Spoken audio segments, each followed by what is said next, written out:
আমার ফ্ল্যাটে তো ব্যালকনি এরিয়া খুব কম, মানে নেই একদম ব্যালকনি। তো যতটুকু স্পেস খালি আছে সেইটুকু জায়গাটাকে আমি সুন্দর করে সাজানোর চেষ্টা করছি। এই হ্যালো গাইজ, আসসালামু আলাইকুম, welcome back to my another new blog. আমার নাম আয়েশা, আমি বর্তমান শহরে থাকি। বেশ কিছুদিন ধরে ভাবছিলাম যে এটা এখানে লাগাবো, কিন্তু মানে অনেক কাজের মধ্যে হয়ে উঠছিল না। তো আজকে মিস্ত্রি ভাই এসছে, এটাকে লাগিয়ে দিচ্ছে এখানে।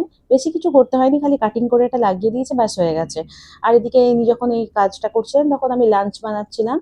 তো আমার ছেলেকে বললাম একটুখানি ভিডিও নিয়ে নে, তো ভিডিওটা নিয়েছিল। আপনাদেরকে বাকিটা গোটাটা আমি ঠিক দেখাবো পরে সুন্দর করে সাজানোর পর। যাই হোক, আজকে আপনাদের সঙ্গে লাঞ্চটা শেয়ার করি আমি লাঞ্চে বানিয়েছিলাম কুলেখাড়া শাক, আগের দিন যেটা নিয়ে এসেছিলাম কিনে আমার ছেলেকে স্কুলে দিতে গিয়ে।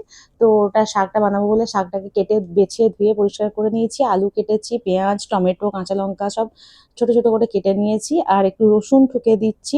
আমি শাকেতে সবসময় রসুন ঠুকে দিই, রসুন পেস্ট দিই না। তো যাই হোক, এখানে চিংড়ি মাছটাও ধুয়ে নুন হলুদ মাখিয়ে রেখেছিলাম, তেল গরম হলে চিংড়ি মাছটা দিয়ে একটুখানি ফ্রাই করে নিলাম। চিংড়ি মাছটা হালকা ফ্রাই হতেই ওতে পেঁয়াজ আর রসুন দিয়ে দিলাম, দিয়ে একটু ভালো করে নেড়ে চেড়ে সব মশলা, নুন, টমেটো, কাঁচা লঙ্কা যা কাটা ছিল সব দিয়ে দিলাম। মশলা বলতে রেগুলারের যে মশলাগুলো হয় আমরা রান্না করি, অল্প করে দিয়েছিলাম। বেশি মশলা দিলে শাকটা ভালো লাগে না খেতে। মশলাটা ভালো করে কষে নিয়ে একটু অল্প করে পানি দিয়ে দিলাম, দিয়ে মানে টমেটোটা সেদ্ধ হওয়ার জন্য। তো ঢাকনা লাগিয়ে দিলাম, আর একদিকে ডাল বসিয়েছিলাম, ডালটা হয়ে গেছিলো, তো ডালে বাগার দেওয়ার জন্য কড়াইয়ে তেলটা চাপিয়েছি। আর এখানে মশলাটাও পুরো কষা হয়ে গেছে, তারপর তখন আলুটা আর শাকটা দিয়ে দিলাম। হাঁড়িটা ছোট মনে হচ্ছে, কিন্তু ছোট নয়। শাক তো একটুখানি দিলেই মানে একটু পরেই 2 মিনিটের মধ্যেই আর কি নরম হয়ে যায়। তারপর শাকটা চাপানো হয়ে গেলে তখন আমি এদিকে পাবদা মাছ বানাবো বলে একটু সর্ষে, নুন আর লঙ্কা একসঙ্গে পেস্ট করে নিলাম। সর্ষে পাবদা করব। সর্ষেতে নুন দিয়ে পেস্ট করলে মানে সর্ষেটার তেতো ভাবটা কম হয় আর কি। তারপর এখানে পাবদা মাছটা ধুয়ে নিয়েছিলাম ভালো করে। পাবদা মাছ খেতে আমি খুব ভালোবাসি। যাই হোক, এখানে শাকটাও রান্না হয়ে গেছে, এবার পাবদা মাছটা ঝটপট রান্না করে নিই। একটু তেল নিয়ে নিলাম, সর্ষের তেল।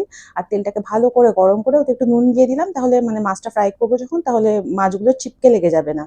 তারপর ওতে একটু কালো জিরে, কাঁচা লঙ্কা চেরা দিয়ে মাছগুলো সব দিয়ে দিলাম ভাজতে। হালকা করে ভেজেছিলাম, একদম একদম কড়া ভাজিনি, যেহেতু রান্না করব।